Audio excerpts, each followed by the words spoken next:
भाव के भूखे भोलेनाथ। एक लोटा जल और एक दो बेलपत्र से ही प्रसन्न हो जाते हैं भोलेनाथ, क्योंकि वे धन के नहीं भाव के भूखे हैं। इसीलिए उन्हें आम लोगों का भगवान माना जाता है। ब्रह्मा, विष्णु और महेश त्रिदेव कहलाते हैं। महेश अर्थात शिव महा ईश्वर है, यानी तीनों देवों में सर्वाधिक महत्वपूर्ण।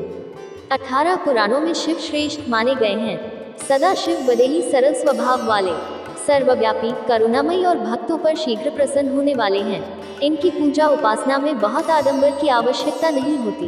वे सिर्फ एक लोटा जल और संभव हो तो एक दो बेलपत्र से ही प्रसन्न हो जाते हैं। इसीलिए इन्हें आशुतोष यानी शीघ्र प्रसन्न होने वाला कहा जाता है। मूल रूप से ये आदिवासी, ग्रहवासी, वनवासी, निर्धन और वंचित लोगों के आराध्य देव हैं। हमारे भोले बाबा कितने भोले हैं, इसकी हम आपको एक सच्ची कथा सुनाते हैं। शिव पुराण में भगवान शिव की एक कथा है, जिससे स्पष्ट होता है कि वे थोड़ी सी सेवा से ही अतिशीघ्र प्रसन्न हो जाते हैं। एक सामान्य व्यक्ति शिकार करने जंगल में गया था। पूरे दिन वो कोई शिकार नहीं कर पाया, तो वह रात्रि को जंगल में ही रुक गया। वह रात्रि बिताने के लिए बेल वृक्ष पर चढ़ गया, जिससे चारों तरफ देखना आसीन हो गया। वृक्ष के पत्ते उसकी बूंदों से भीगे हुए थे। सुबह जब वह वृक्ष से नीचे उतरा तो विस्मय से भर आया।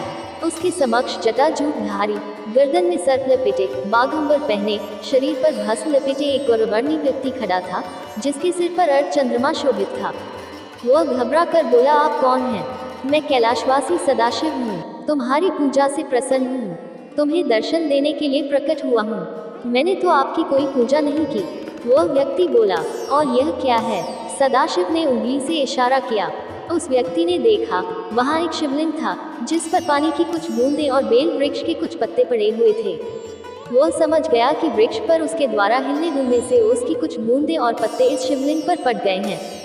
फिर वह व्यक्ति बोला, मैंने तो कोई विधि विधान से आपकी पूजा नहीं की, जो भी हुआ अनजाने में हुआ, प्रसन्न होने की कोई बात नहीं। भगवान शिव ने कहा, जैसा भी हुआ, तुम्हारे माध्यम से शिवलिंग पर जल और बेलपत्र तो पड़ गए, मेरी पूजा पूरी हो गई। इससे स्पष्ट होता है कि दीनहीन और समाज के उपेक्षित लोगों के लिए कोई देवता है तो वे शिव ही हैं।